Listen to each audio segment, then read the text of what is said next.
এইবাৰ দুৰ্বৃত্তৰ টাৰ্গেট হ'ল CRPFৰ জোৱান। চলন্ত ৰেলতে দুৰ্বৃত্তই হত্যা কৰিলে CRPF জোৱানক। ৰায়গঞ্জত উদ্ধাৰ অসমৰ জোৱানৰ মৃতদেহ।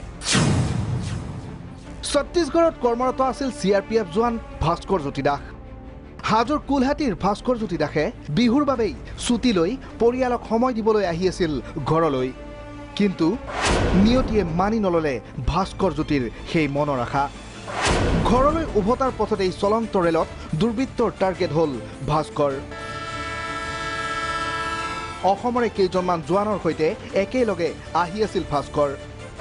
নিশা 10 মান বজাত পৰিয়ালৰ সৈতে কথাও পাতিছিল ভাস্কৰে। কিন্তু পুৱা প্ৰায় 5 বজাত লগৰ জোৱান কেইজনে ভাস্কৰ ৰেলৰ পৰা সন্ধানহীন বুলি জনাই পৰিয়ালৰ লোকক। আৰু তাৰ পিছতে ভাস্কৰৰ পৰিয়ালৰ লোকে ৰেলৱে টোল ফ্ৰী নম্বৰত খবৰ লোৱাত পোহৰলৈ আহে এই ঘটনা। ৰায়গঞ্জৰ ৰেলৱে ট্ৰেকত উদ্ধাৰ হয় CRPF জোৱান ভাস্কৰ জ্যোতি দাসৰ ক্ষত বিক্ষত মৃতদেহ। পৰিয়ালৰ সন্দেহ কোনো দুৰ্বৃত্তই হত্যা কৰি ৰেলৱে ট্ৰেকত পেলাই দিছিল জোৱানজনৰ মৃতদেহ। আহি থকা ট্ৰেইনখনৰ পৰা যে কিবা কাৰণে যদি পৰিও যায়, মানুহজন কেতিয়াও ৰেলৱে ট্ৰেকৰ মাজত সোমাই নাযায়, হয়তো ছাইডৰ প্ৰতি ছিটিকি যাব। কিন্তু ইয়াত যিটো দেখিছোঁ সম্পূৰ্ণ মাথাটো ট্ৰেইনৰ তলত, ৰেলৱে ট্ৰেকৰ মাজত ভৰিখন আছে, মাথাটোৰ পিনে পৰি আছে, ভৰিখন সদায় অপজিটত থাকে। কি সন্দেহ হয় আপোনালোকৰ?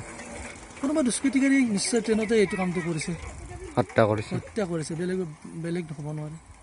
পৰিয়ালৰ লোকৰ বিপৰীতে ভাস্কৰৰ সৈতে একেলগে যাত্ৰা কৰা অন্য জোৱান কেইজনে এয়া হত্যাকাণ্ড নহ'বও পাৰে বুলি মন্তব্য কৰে সংবাদ মাধ্যমৰ আগত।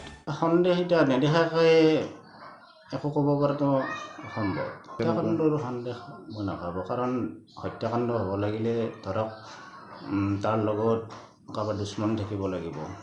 এতিয়া মোৰ কোম্পানীতে একেলগে মোৰ 2.5 বছৰ হ'ল একটা কোম্পানীতে, কিন্তু এতিয়ালৈকে তাত সেনেকুৱা ব্যৱহাৰ দেখা নাই। খুব শান্ত কাণ্ডৰ ল'ৰা। কিন্তু প্ৰশ্ন হৈছে, যদিহে এয়া দুৰ্ঘটনা, তেন্তে চলন্ত ৰেলৰ পৰা ট্ৰেকৰ মাজত কেনেদৰে পৰিব পাৰে জোৱানজন? আৰু যদিহে এয়া হত্যাকাণ্ড, তেন্তে নামনিমুৱা শৰাইঘাট এক্সপ্ৰেছত আহি থকা CRPF জোৱানজনক কোনে হত্যা কৰিলে? আৰক্ষীৰ সঠিক তদন্তত পোহৰলৈ আহিব এই ঘটনাৰ প্ৰকৃত ৰহস্য। হাজোৰ পৰা মদন দাস আৰু নলবাৰীৰ পৰা সুভাষ দাসৰ সহযোগত সমৰজ্যোতি শৰ্মা ৰিপৰ্ট, প্ৰাগ নিউজ।